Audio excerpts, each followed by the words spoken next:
Just a quick update. It's been about, I don't know, 2 or 3 weeks since PG&E replaced this pole, and I was whining in the video that showed them putting it in about how I was going to have to pay money to fix up our cement that they had screwed up to put this thing in. But a remediation company stopped by last week and said, we're going to fix it. What would you like us to do? We can do asphalt or cement. And so they've dug the cement all the way back, and they're going to pour new pebble dash here. At least that's my understanding.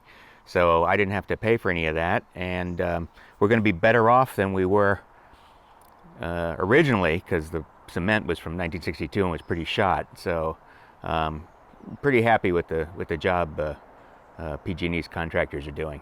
So in the end, this is better than what we had here originally. I'll never badmouth PG&E again. Well, till they turn off my power. They were even nice enough to spray paint over the utility locating marks the other team made before the project started. We're going to go ahead and moist cure for a couple of days. I don't have any burlap, so we're going to use a bunch of old towels because it's like 8 feet by 6 feet.